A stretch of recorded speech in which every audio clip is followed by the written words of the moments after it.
My name is Ryan. I'm 22, and last June was supposed to be one of the proudest days of my life. I had made it through college mostly on my own, balancing late-night diner shifts, tutoring jobs, and small freelance work just to keep my apartment running. Graduation was meant to be the finish line, the moment I could finally prove to myself, and hopefully to my family, that I had achieved something worth recognition. But when I crossed the stage, not a single familiar face was in the crowd. Not my mom, not my dad, not even my grandmother, who had never missed a church service. The empty seats in the family section felt like spotlights on how alone I was. I have a younger sister, Claire. She's 20, just 2 years younger than me, and she's always been the favorite. The excuse has always been that she's sensitive and needs more care, which in reality meant she received everything she wanted. New clothes, branded shoes, even a car at 16, while I wasn't allowed near it. When my bike broke, I had to walk 3 miles to school. When Claire became pregnant at 19, my parents turned the situation into a celebration. She wasn't a scared teenager making impulsive decisions. She was suddenly praised as a young woman bringing the family together. They hosted a baby shower so grand it could have passed for a wedding reception. And the date they chose? The same day as my graduation.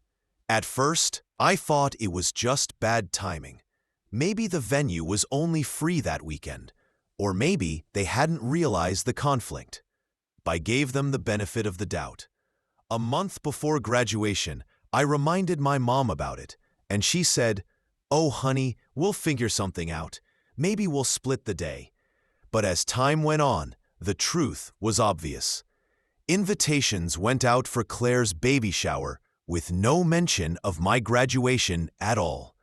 When I brought it up again, my dad told me directly, "Ryan, you'll have plenty of ceremonies in your life, but your sister, this is once in a lifetime."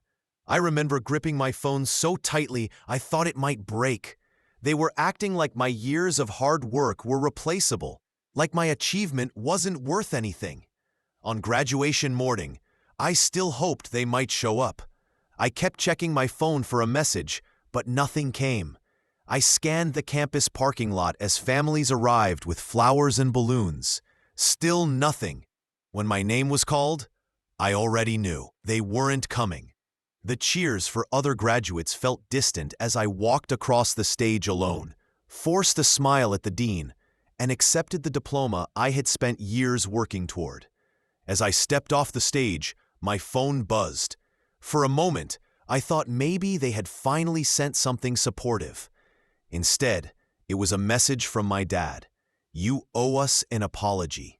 My heart dropped. I reread it, thinking I misunderstood, but there it was, followed by 37 missed calls. Like I was the one who had done something wrong. Like I was the one who needed to apologize after being left behind. I sat on a campus fountain, staring at my phone while families hugged and celebrated around me. That text burned into my mind. Apologize? For what? For not being my sister? For daring to want recognition that wasn't tied to her?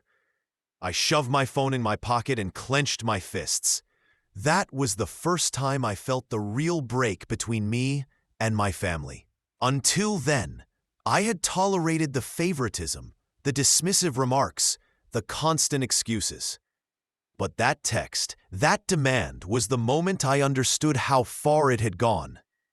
I didn't respond. Not that day, not for the rest of it. I walked home with my diploma in a plain folder. No flowers, no balloons, no dinner waiting, just silence. But I also knew this wasn't the end. That message wasn't only a rejection. It was a statement. And I wasn't going to stay quiet anymore. Later that night, when I finally turned my phone back on, the notifications were overwhelming. My mom's voicemails started sweet, almost rehearsed. "Ryan, honey, you need to understand this wasn't about you. We had to be there for your sister. Family comes first. The next was sharper. You embarrassed us by ignoring your father's calls. Claire cried because you didn't congratulate her. Do you really want to ruin her special day? And by the third, my dad's voice filled the speaker. Pick up the phone and stop acting like a child. You upset your mother. You need to apologize. That word, apologize, echoed in my mind. I sat in my apartment, diploma still unopened on my desk, realizing how every milestone I had reached had been minimized in the name of family unity. At 16, when I got my first job, they told me not to brag because Claire was struggling. When I was accepted into college, I wasn't allowed to talk about it at dinner because Claire wasn't applying. Now my one day of recognition had been replaced entirely by her baby shower. 2 days later, I made the mistake of visiting the family house, thinking maybe face-to-face I could make them understand. But when I walked in, the living room was still decorated in pink balloons, confetti, and gifts stacked high. Claire sat like royalty, while my mom folded tiny onesies. "Well, look who decided to show up," my dad said immediately. No smile, no congratulations, just crossed arms and disapproval. Claire didn't even look up before saying, "Did you bring something for the baby? We're still accepting gifts." Her smirk made it clear she meant it. I had nothing left to give. I had spent what little money I had on a graduation suit. Still, I said quietly, "I came to talk." But my mom cut me off. "Ryan, this attitude is unacceptable. We had to choose, and we supported your sister because she needed us more. You should understand that." I whispered, more to myself, "I needed you too." My dad's eyes narrowed. "Don't start with that selfish talk. Walking across a stage doesn't compare to bringing a new life into the world. Be grateful we're even celebrating you now." But looking around, all I saw were leftover decorations from Claire's shower. Not a single sign anyone remembered my graduation. Claire finally looked up and smirked. "Don't sulk. You'll get over it. Besides, you'll probably have another graduation for your master's, right? This one was just practice." Her words left me speechless. To her, my years of work were nothing but a rehearsal. I walked out without saying anything. As I reached my car, my dad called after me, "You're not welcome back until you learn some respect." The door slammed behind me. That week, Claire flooded social media with pictures from the shower. She glowed in her floral dress, surrounded by gifts and smiling relatives. The comments poured in. "So proud of you, Claire. You'll be an amazing mother." Not one mention of me or of my graduation. It was as if I had been erased. I hoped maybe an aunt or cousin would reach out privately, but when I saw them weeks later at a barbecue, the truth sank in deeper. My uncle laughed and said, "You really shouldn't have skipped your sister's big day. That was selfish." My aunt added, "Yes, we were all there. It was beautiful. Your absence cast a shadow." My absence, as if I had chosen to miss it out of spite. No one cared that it was my graduation that was ignored. That night, I lay awake, realizing the truth. No matter what I achieved, it would never be enough to shift their loyalty from Claire. As painful as it was, that realization gave me a strange clarity. But I wasn't ready to cut ties yet. Not then. I wanted to see just how far their favoritism would go. The applause filled the room, echoing louder than I expected. Then my father looked straight at me and Ryan. "Maybe one day you'll understand what it means to put family before yourself. Until then, we'll keep praying for you." It felt like the ground had collapsed beneath me. In front of everyone, my father stripped me down to nothing but a selfish disappointment. The room stirred with gasps and whispers, all eyes fixed on me, waiting for some kind of reaction. My grandmother squeezed my hand, but even her touch couldn't soften the sting. I didn't raise my voice. I didn't argue. I just stood there, my diploma ignored, my hard work erased, while the family celebrated my sister, who had never earned anything on her own. At that moment, something shifted inside me. Years of quiet resignation hardened into something sharper. This wasn't just favoritism anymore. It felt like betrayal. I walked out of that baby shower without a word. No slammed doors, no scene, just quiet steps into the evening air. The laughter and applause trailed after me, muffled once I closed my car door, but still loud in my head. Gripping the steering wheel, I realized I hadn't even eaten the slice of cake, yet my stomach turned. My phone buzzed with new messages on the seat beside me. I didn't need to check to know they were from my parents, probably scolding me for leaving, warning me about how I embarrassed Claire. I shut the phone off and drove home in silence. That night, I sat in my dark apartment, staring at my diploma case. I hadn't hung it up. I hadn't even framed it. What was the point?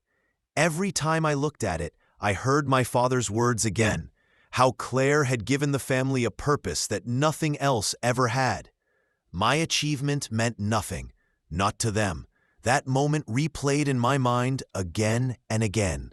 The way people's eyes turned to me, not with pride but with judgment, as if I had done something unforgivable by simply existing outside Claire's spotlight. Days became weeks, and I started withdrawing from everything. I muted family chats, ignored social media, and spent my evenings walking through the city just to avoid sitting in silence. At work, I wore a polite smile, but inside, I was drained. Friends asked about graduation. Whether my family had come, I changed the subject every time before my voice could crack. The loneliness cut deep. For years, I thought if I worked hard enough, my family would finally see me. Now I knew better. There was no finish line where their approval waited. They had chosen their story, and I wasn't part of it. That realization left me hollow. Even simple errands felt heavy. At the grocery store, I'd see parents laughing with their kids, lifting toddlers into carts. I couldn't stop thinking, why couldn't my parents give me even half of that love? The hardest part was my grandmother. She called often, her voice soft, always trying to bridge the gap. "Ryan, your parents don't mean to hurt you," she'd say, though I could hear the doubt in her tone. "They're just focused on Claire right now." She wanted to believe the best, but even she couldn't hide the hesitation anymore. I loved her too much to unload everything, so I just told her I was busy. Then I'd sit in silence, torn between missing her warmth and resenting the family she defended. One night, my father left me a voicemail that struck deeper than any before. His voice was calm, almost rehearsed. "Ryan, your behavior has been unacceptable. Until you apologize to your sister and the family, we can't welcome you back. You're isolating yourself, and that's on you. We'll keep praying you come to your senses." There it was again. Apologize. As if I had wronged them. As if I had been the one to abandon them. That word had become a leash, one they expected me to tighten around my own neck. But somewhere in that fog of despair, a new thought formed. If I was already the villain in their story, maybe I didn't need to keep playing the role they had written for me. Maybe I didn't need to spend my life begging for their acceptance. I wasn't ready to act yet. I didn't have the strength. But late at night, when my apartment was silent, I began imagining small ways to take myself back, framing my diploma, saving for a better apartment, finding people who saw me as myself, not as Claire's shadow. It was fragile, but it was a start. And I knew one thing. If they wanted me to stay the forgotten son, they would be surprised. Because I wasn't planning to remain forgotten. The change was slow, almost invisible at first, like planting seeds in uncertain soil. I began with my diploma. One Saturday, I took it to a shop and chose a simple black frame. When I hung it above my desk, my apartment felt less empty. That piece of paper wasn't just a reminder of my family's absence. It was proof of my persistence. Every late-night shift, every essay, every sacrifice. And it was mine.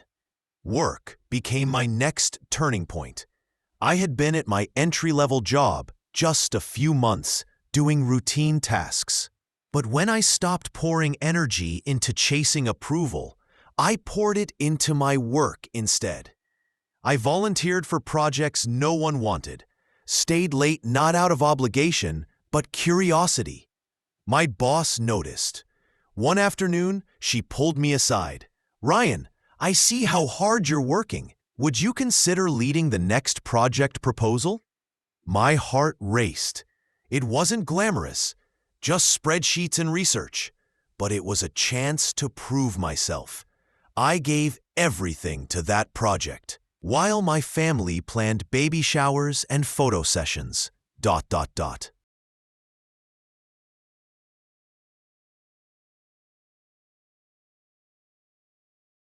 I stayed late learning presentation skills and refining my pitch until I knew it by heart.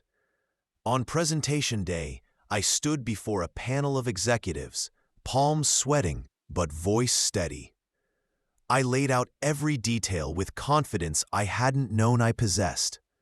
When I finished, silence hung in the room until the department head said, "That's the most thorough proposal we've seen from a junior associate in years." For the first time in a long time, I felt seen. The recognition came with a modest raise, enough to ease years of financial stress. With it, I upgraded to a brighter one-bedroom apartment. I painted the walls, filled shelves with books I'd always wanted, bought a decent coffee maker. Slowly, the space reflected me, not what I lacked. Socially, too, things shifted. I had always been guarded, hesitant to let others in. But as confidence grew at work, I began opening up. I said yes to after-work drinks, trivia nights, and let friendships deepen. One coworker, Alex, became especially close. He was the first person I told everything. The skipped graduation, the baby shower, my dad's message. I expected disbelief. Instead, he shook his head. "That's brutal. No wonder you've carried that weight. But your worth isn't tied to them. You're building something real, and they can't take that away." His words stayed with me. For years I had begged my family to validate me. Yet here was someone reminding me I didn't need their permission to exist. Meanwhile, when I occasionally checked in on family through social media, I noticed cracks in Claire's perfect image. Her boyfriend seemed less present. Rumors spread about fights and money troubles. While their life grew strained, mine was steadily improving. The real turning point came one evening when my boss called me into her office. "Ryan, I want you to consider the management training program. It's competitive, but I think you'd be a strong candidate." My chest tightened with disbelief. A year earlier, I had been the one ignored at graduation, staring at a demand for an apology. Now, someone believed I had leadership potential. That night, I sat at my desk under the framed diploma, staring at the application form. For once, I wasn't thinking about my parents' approval. I was thinking about what I wanted and how far I'd come. The power I had once begged for in my family's eyes was finally taking shape in my own. And though the past still lingered, I knew one thing. When my family came knocking again, and I knew they would not find the same son they had dismissed. Play the long game. Slowly, I began to notice how those same skills I used at work applied to life outside the office. My family hadn't disappeared. They were still very much present, just performing their polished lives online. Claire had a baby, a boy named Mason, and the family reacted as if it were the biggest miracle. My feeds filled with pictures. Proud grandparents, Claire swathed in pastel blankets, captions about how everything was about family. Family is everything. Family is everything. I almost laughed the first time I saw it. They'd rewritten the story so thoroughly that anyone looking from the outside would assume we were perfectly united. But reality finds a way through the cracks. A cousin I was still friendly with pulled me aside over coffee one day. "Ryan, I don't know if you know this," she said softly, leaning forward. "Your parents have been asking around about you. They say you're distant, that you've lost your way. They're making it sound like you're the problem." My jaw tightened. Of course they were. They couldn't admit they'd walked away from me, so they recast it as me abandoning them. She added another detail almost in passing. "Claire and Tyler are having money troubles.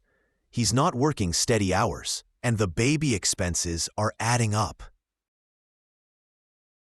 Your parents are stressed. They've been covering more than they expected. I sat back. My coffee turned bitter. Money problems, dependency, the pedestal starting to crack. For years I'd been scraping by, dismissed as a burden, while they funneled attention and resources into Claire's every whim. Now their chosen star was under pressure, and the roles were shifting. Unlike them, I'd built something stable, brick by brick, without their help. Not long after, my boss offered me the chance to manage a high-profile account. It wasn't just a promotion. It came with a big raise and visibility. If I succeeded, my reputation would extend beyond my department. I threw myself into the work, turning every ounce of hurt and rejection into focus. When the project launched and hit record numbers, I was given a permanent management position. My salary doubled. My name began appearing in company newsletters. I wasn't just surviving anymore. I started to thrive. I moved into a sleek apartment with floor-to-ceiling windows and a city view. I bought a car that actually started on the first try every morning. In meetings, people listened. I was no longer invisible. Then the first text from my mom appeared. "Ryan, sweetheart, it's been too long. We'd love for you to come by and see Mason. He's growing so fast, sweetheart." The same woman who demanded I apologize was now dangling her grandson like bait. A week later, my dad left a voicemail I didn't answer, but the message played in that composed, familiar tone. "Ryan, it's time to let the past go. Your family needs you. Mason needs his uncle." Those words stuck. Your family needs you. For years, I had needed them, and they'd turned away. Now the roles had reversed. That realization, potent and dangerous, sparked the first thoughts of payback. I didn't reply right away. Weeks passed. I let my phone stay on silent. I ignored texts, deleted voicemails. It wasn't pettiness. It was timing. For the first time, they didn't hold the cards, and I wanted them to feel that shift slowly and clearly. One afternoon, I ran into my cousin again. She smirked when she saw me. "You know, Claire's been asking about you a lot. Apparently, she and Tyler are in a bad spot financially. Your parents are covering their rent now, and with the baby, they're drowning." She dropped her voice. They keep saying, if only Ryan would step up. That phrase burned. For years, I'd been invisible, dismissed, and mocked. Now, with their golden child struggling, suddenly I was expected to be the responsible one. Not this time. That weekend, I dressed sharp. Slim navy suit, polished shoes, the kind of look that made people straighten in their chairs. I drove my new car to my parents' house. I hadn't been back since the second baby shower. Pulling up the same side of the driveway where I'd once been told to haul boxes hit me with a memory. I rang the bell. My mom's face lit up. "Ryan, oh, sweetheart, you came." Her hug felt practiced, too sweet, like she'd rehearsed it. My dad sat in the living room, holding Mason. Claire perched on the couch. The baby gurgled, the only innocent in the room. "Look at you," my dad said, eyeing the suit and the watch. His tone mixed pride with condescension I'd known all my life. "Doing well, huh?" "Better than well," I said evenly, taking a seat. I let the silence sit before I added, "I heard you've been having challenges." Claire's jaw tightened. "If you're here to rub it in, don't bother." My mom rushed to smooth things over. "What your sister means is things have been difficult. Tyler's hours were cut, and the baby's expenses are overwhelming. We thought maybe as family you could help." There it was, the ask. They hadn't even hidden it. I leaned back, folded my hands, and met each of their eyes. "You want my help?" I asked slowly. The same family who skipped my graduation. The same family who demanded I apologize while I sat alone on the biggest day of my life. The same family who made me feel unwelcome in my own home. The room went quiet. Claire's cheeks flushed. My dad's eyes narrowed. "That was the past," he said firmly. "We need to move forward. Family is about sacrifice."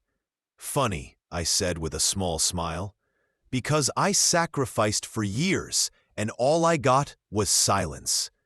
Now you want my support. Why? Because the golden child isn't shining so brightly anymore?" My mom gasped. Claire sprang up. "How dare you?" she snapped. "You don't know what it's like to raise a child." "You're right," I said, standing too. "You don't know what it's like to raise a child." "You're right," I said, standing too. The next day, my phone filled with missed calls. Messages ranged from pleading to furious. One from my mom. "Ryan, please, your sister is in tears. We didn't mean to hurt you. Can't you just help us this once?" Another from my dad. "You're being selfish again. Family is about giving, not holding grudges." I didn't reply. For the first time, their desperation didn't weigh on me as an obligation. It felt like justice. The weeks after were strange. For years, I'd chased scraps of attention, calling, apologizing, begging to be seen. Now my phone buzzed nonstop. My parents alternated between guilt and anger. My mom's messages dripped with sorrowful pleas. "Ryan, we just want to start fresh. Mason needs his uncle." My dad's were sharp commands. "Enough games. Step up for your family." Claire, meanwhile, sent venomous texts. "You think you're better than me now? Don't forget who gave up everything so you could have a normal life." I stared at that one a long time, wondering what reality she was living in. I couldn't remember her sacrificing anything for me. I ignored them all, but not out of spite now. I'd realized I owed them nothing. Every declined call, every unanswered message became a quiet declaration. I was no longer theirs to manipulate. The fallout hit harder than I expected. My cousin called, buzzing with gossip. "Your parents are furious. They told everyone you refused to help, And now, people are asking questions. Aunt Linda even said, well, maybe if you treated Ryan better, he'd want to help. It's unraveling. Everyone's seeing it now. Then, the bombshell. Tyler packed up and left without warning. He'd been drowning under pressure and expectations, and one day simply walked away, leaving Claire with an infant and overdue bills. My parents tried to keep it quiet, but you can't hide something like that forever. Whispers turned into pitying stares at church. The pedestal Claire had been placed on wobbled until it crashed. Desperation peaked. My dad showed up at my office once. He didn't get past the lobby. Security told me a man downstairs was insisting on speaking with me. I told them to send him away. Later, I learned he'd stood there for almost an hour, red-faced and pacing before storming off. That night, he left a voicemail that started in anger and ended cracked. Ryan, we just need your help, please. I didn't cave. They weren't asking for help. They were asking for control. The old dynamic where I was the forgotten son, forever reaching while they pulled the strings. That person didn't exist anymore. Months passed, and my life continued to stabilize. I got promoted again. My projects gained recognition beyond the company. I traveled for the first time, standing in airports with a passport in my hand, feeling freer than I thought possible. I filled my apartment with friends who actually showed up, who celebrated my wins without envy. Every step forward reclaimed a piece of the boy they tried to erase. Meanwhile, the family that once smirked at my struggles began to fall apart. Claire moved back in with my parents. Her independence gone, her glossy life reduced to awkward silence and financial strain. My parents, who once bragged about our united family, now faced awkward questions. Why does their son never come around? Why is their daughter so bitter? Why do their lives look different from the glossy picture they'd painted? The final moment came at my grandmother's birthday. She was the only person I agreed to see, so I rented a small private dining room at a restaurant she loved. When I arrived, she hugged me tight, tears in her eyes. "I'm so proud of you." That was enough. Later, as the evening continued, I saw my parents and Claire enter the restaurant uninvited. They must have found out through someone. They spotted me. Tailored suit, friends and colleagues by my side, my grandmother beaming at the celebration I'd arranged. They tried to approach, but the maitre d' stopped them at the door. It was a private event. My mom called out, voice trembling, "Ryan, please let us in. We're family." The room went quiet. Every eye turned to me. I stood and walked to the doorway and looked at them one last time.